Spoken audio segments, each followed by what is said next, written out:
இயேசுவின் நாமத்தினாலே இந்த மதிய வேளையிலே உங்களை அன்போடு கூட வாழ்த்துகிறேன். குயவனே, இந்த நிகழ்வின் அடிப்படையிலே ஜெபத்தின் மேன்மையை குறித்து நாம் தியானித்து கொண்டிருக்கிறோம். இன்றைக்கும் சங்கீதம் 25:5 நாம் வாசிக்கின்ற போது, கர்த்தாவே, உம்மை நோக்கி நாள் முழுவதும் காத்திருக்கிறேன் என்று சங்கீதக்காரன் சொல்லுகிற ஒரு அனுபவத்தை நாம் பார்க்க முடியும். சங்கீதக்காரன் தன்னுடைய வாழ்க்கையிலே கர்த்தரை நோக்கி நாள் முழுவதும் காத்திருந்தார் என்பதை குறித்து பரிசுத்த வேதாகமம் நமக்கு மிக ஆழமாக கற்றுக் கொடுக்கிறது. அப்படி அவர் காத்திருந்த பொழுது, என் துன்பத்தையும் என் வருத்தத்தையும் பார்த்து என் பாவங்களை எல்லாம் மன்னித்தருளும் என்று கேட்கிறார். ஒருவேளை நான் படுகின்ற வேதனைகள், நான் படுகின்ற துன்பங்கள் எல்லாம் என்னுடைய பாவத்தினாலே உண்டாயிற்று, ஆகவே என் பாவங்களை மன்னித்தருளும் ஆண்டவரே என்று சொல்லி கர்த்தருடைய சமூகத்திலே காத்திருப்பதை வேதம் நமக்கு தெளிவாய் கற்றுக் கொடுக்கிறது.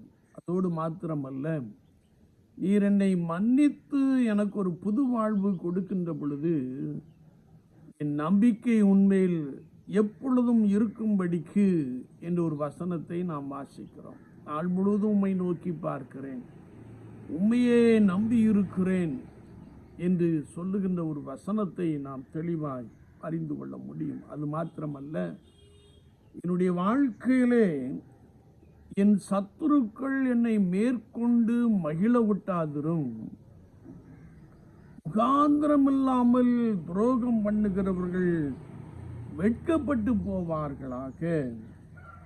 என் சத்துருக்கள் என்னை உக்கிர பகையாய் பகைக்கிறார்கள்.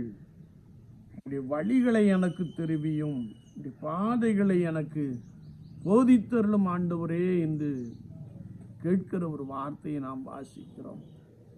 என்னை கேட்டுக்கொண்டு இருக்கிற என் அன்பு சகோதரனே, சகோதரியே, கர்த்தராகிய இயேசு கிறிஸ்துவை விசுவாசித்து நடக்கின்ற அனுபவத்திலே முகாந்திரம் இல்லாமல், காரணம் இல்லாமல் உங்களை பகைக்கிறவர்கள் அநேகராய் இருக்கலாம், அல்லது உங்களுக்கு துரோகம் பண்ணுகிறவர்கள் அநேகராய் இருக்கலாம்.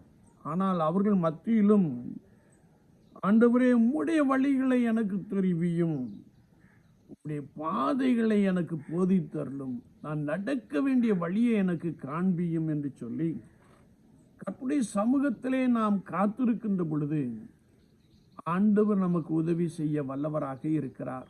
உங்கள் பகைவர்கள் உங்களை மேற்கொண்டு மகிழ விடாமல் அவர் உங்களை சுவையான பாதையிலே நடத்தி வாழ்க்கையிலே ஒரு வெற்றியின் அனுபவத்தை கொடுக்க பரிசுத்த ஆவியானவர் போதுமானவராக இருக்கிறார்.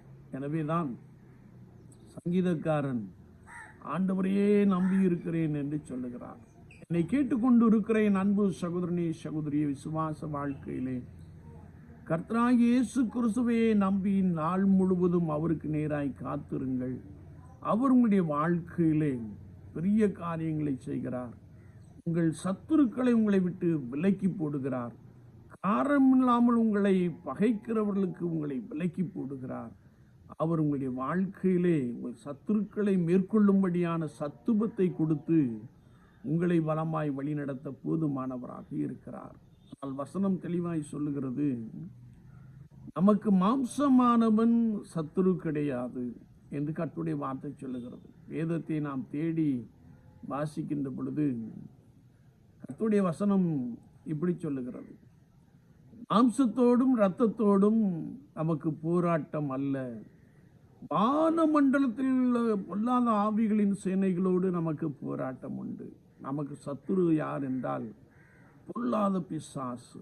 அவனை மேற்கொள்ளக்கூடிய சத்துவத்தை, அவனை மேற்கொள்ளக்கூடிய வல்லமையை ஆண்டவரே எனக்கு தாரும் என்று கேட்கின்ற பொழுது ஆண்டவர் நமக்கு தருகிறார். அதற்காக நான் அவரையே நோக்கி, அவரையே நம்பி நாள் முழுவதும் காத்திருக்கிறேன். இந்த வார்த்தையின்படி அப்படியே நாம் காத்திருப்போம். கர்த்தர் உங்கள் நடுவிலே பெரியவராக இருந்து உங்களை பலமாய் வழிநடத்துவாராக. ஆமீன், ஆமீன்.